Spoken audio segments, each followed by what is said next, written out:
En aquel tiempo, dijo el Señor, «Ay de vosotros que edificáis mausoleos a los profetas, después que vuestros padres los mataron.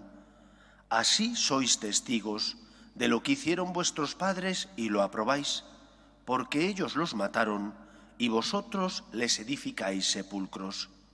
Por algo dijo la sabiduría de Dios, les enviaré profetas y apóstoles. A algunos los perseguirán y matarán, y así, a esta generación se le pedirá cuenta de la sangre de los profetas derramada desde la creación del mundo, desde la sangre de Abel hasta la de Zacarías, que pereció entre el altar y el santuario. Sí, os lo repito, se le pedirá cuenta a esta generación. Ay de vosotros, maestros de la ley, que os habéis quedado con la llave del saber, vosotros que no habéis entrado y habéis cerrado el paso a los que intentaban entrar. Al salir de allí, los escribas y fariseos empezaron a acosarlo y a tirarle de la lengua con muchas preguntas capciosas para cogerlo con sus propias palabras.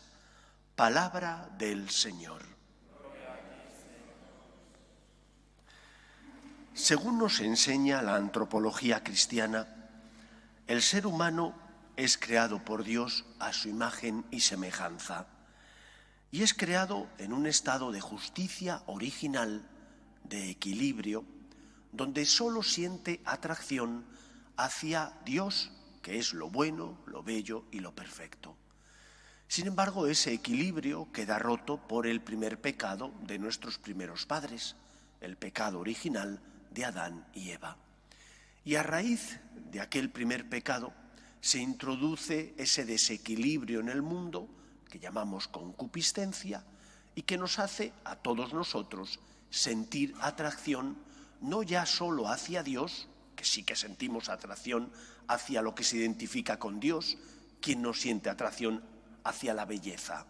Cuando ves un bello cuadro de Tiziano, de Velázquez, no digo de los artistas contemporáneos, que a veces no sé dónde está el gusto y pagan por ellos muchísimo dinero, pero no sé dónde ven el gusto los que compran esos cuadros.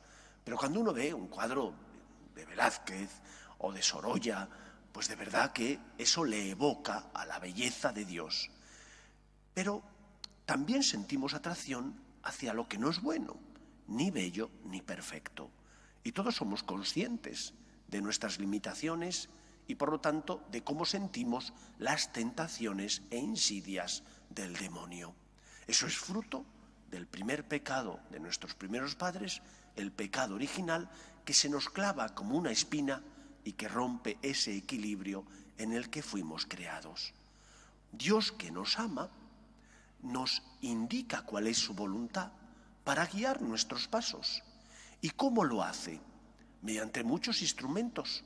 Hemos escuchado cómo Jesús le recrimina a su generación que él, que es el profeta, el enviado por Dios Padre para salvar al mundo, no es acogido, como no fueron acogidos otros muchos profetas que eran personas que hablaban en lugar de Dios, Isaías, Zacarías y tantos otros que hacían ver al pueblo qué es lo que Dios quería que el pueblo hiciera.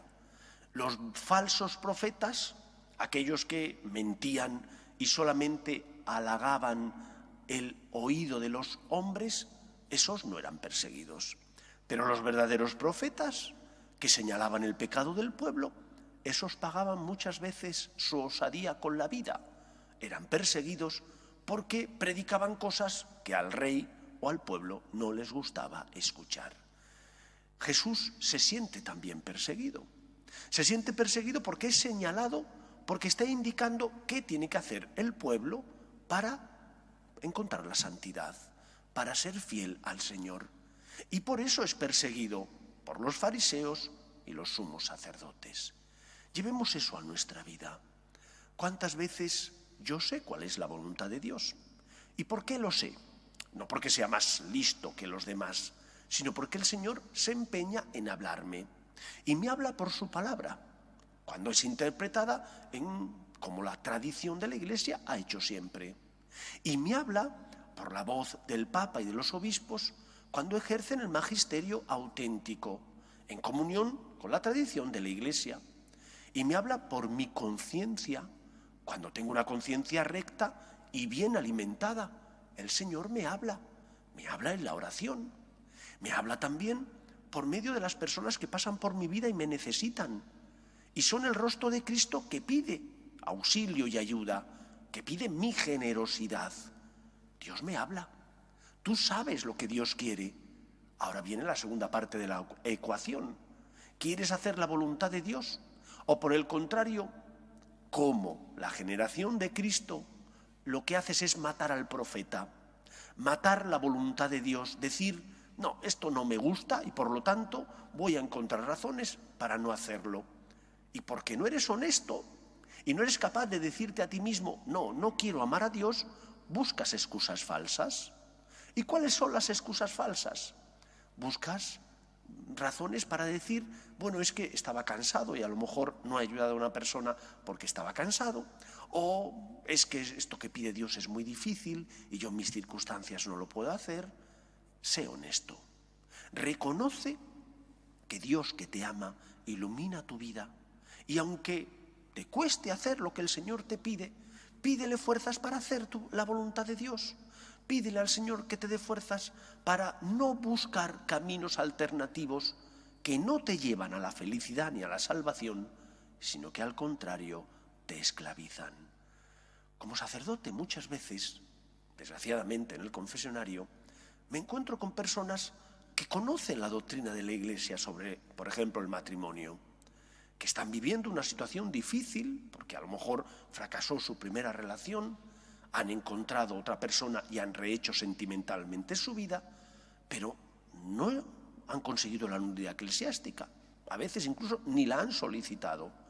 Y entonces quieren comulgar sabiendo lo que dice la Iglesia, que si no estás en gracia de Dios, y dos personas que conviven juntas pero que no están casadas no están en gracia de Dios, eso es lo que dice la tradición de la Iglesia, no deben comulgar. Y ellos lo saben, pero vienen buscando caminos alternativos. Es que tal sacerdote en una ocasión me dijo, tú sabes lo que Dios te pide por medio de la Iglesia. Sé honesto, no busques caminos alternativos, no mates a los profetas que te indican cuál es la voluntad de Dios. Pidamos al Señor que le amemos por encima de todo, aunque nos cueste a veces entender sus planes o suponga un esfuerzo o un sacrificio hacer su voluntad. Al final tenemos que decir aquello que Pedro dijo, Señor, ¿a quién vamos a acudir? Solo tú tienes palabras de vida eterna. Él es el camino, es la verdad, es la vida. Seamos fieles, por tanto, a su voluntad. Que el Señor nos ayude. Nos ponemos en pie.